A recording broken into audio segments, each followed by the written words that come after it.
Well, certainly we know that the Republicans have been very critical of the way Barack Obama has conducted his foreign policy, annoyed at the way he was seen to be leading from behind in Libya, and many people don't believe he's been doing enough in Syria. Those views have certainly found a voice in Condoleezza Rice in the last couple of hours, speaking in Ohio. She said that while Secretary of State Hillary Clinton had done a good job, she felt the administration, particularly Barack Obama, was not doing what it had to do to stop the murders in Syria. She has called on the United States now to arm the rebels. Those are controversial comments. It'll be interesting to see if she repeats them when she appears here within the next couple of hours at the Republican convention in Tampa. Certainly foreign policy hasn't featured very much in this election. The Republicans believe that it's not a great place for votes for them. They really want to concentrate on the economy. And there's always the suggestion that as you go from president to president, American foreign policy doesn't change that much. And so there's a feeling that Mitt Romney may say a lot on the campaign trail now, but if he does win and he sits behind the big desk in Pennsylvania Avenue, then his approach to foreign policy might not be that different from Barack Obama's. The world is dangerous, destructive, chaotic.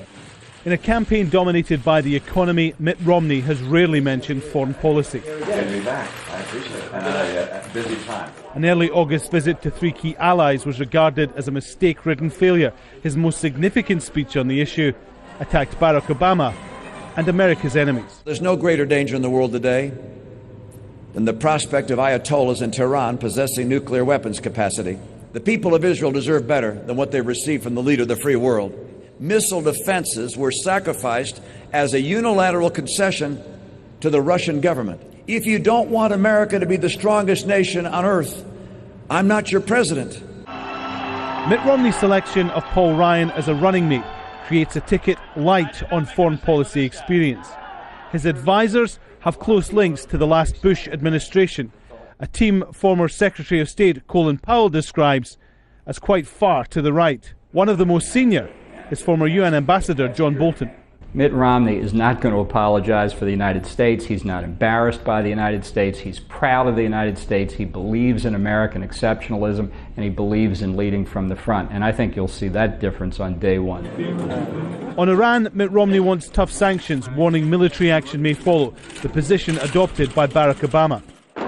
In Afghanistan, Romney wants troops out by 2014, just like the White House. Romney wants a bigger US presence in the Pacific, a key Obama policy. One observer says rarely are there huge shifts in American foreign policy. There have been compelling reasons why two very different presidents from two different parties and two different ideological viewpoints, Bush and Obama, have chosen to use some of the same tools and some of the same methods to project American power. So my guess is that Mitt Romney would also probably make similar decisions on some of those. The US president has more power in foreign policy than any other area, but it's not a priority for Mitt Romney, not a place where many votes are to be found. Interestingly enough, there is a video tribute to Ron Paul being shown at the moment. Interesting because his view on foreign policy differs with the mainstream of the Republican Party. Joining me now is Dr. Jason Johnson, an old friend of Al Jazeera's. Jason, lovely to see you again. Definitely. How important is foreign policy going to be in this election? It's not that important to the Republican Party because it's not an area where they can win. Look, the United States has 8.3% unemployment. That is the issue. But Mitt Romney has to say something about foreign policy, at least to a certain extent, and they're going to try and put that together tonight with Condoleezza Rice and a little bit from Paul Ryan. Well, he's been talking about foreign policy. He's been speaking at the American Legion, a meeting of veterans as well. They're all there at the American Legion. Take a listen to what he had to say. I came back home with an even deeper appreciation of the importance of strong ties with our allies, and with an even firmer conviction that there is a role that only America can play in the world. The United Nations is a place where nations can come and talk, but leadership that preserves peace and promotes freedom must come from the United States of America.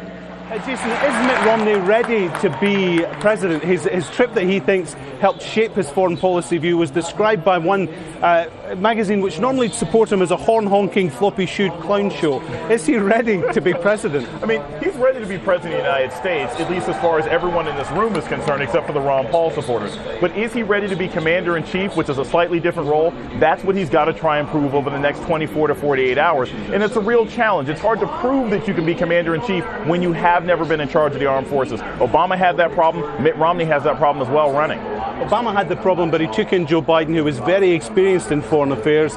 Mitt Romney's selection, Paul Ryan, we'll hear from him later, has no experience in foreign affairs. Exactly. And that's one of the reasons why Mitt Romney has basically broken the cardinal rule of the Republican Party since 2008, which is remember the Bush administration. He literally has to trot out Condoleezza Rice tonight in order to give some backbone to foreign policy for the Republican Party. So it's a really dangerous game he's playing. He's focused entirely on the economy and nothing on foreign policy.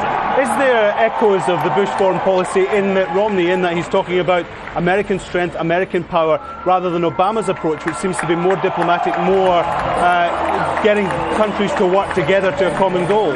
Well, here's the challenge. Let's say Mitt Romney becomes president of the United States. He's still got a Republican-controlled Congress that is extremely unhappy with American spending. He will be as, if not more, constrained in foreign policy than Barack Obama because the U.S. does not have the money to continue in any of the adventures that we're engaging in now. So I think he's going to speak a lot about aggression, sort of hint at the Bush policy, but we can't afford it anymore, and Romney knows it. Jason, as always, a real pleasure. Thanks very much for joining us live here in Tampa.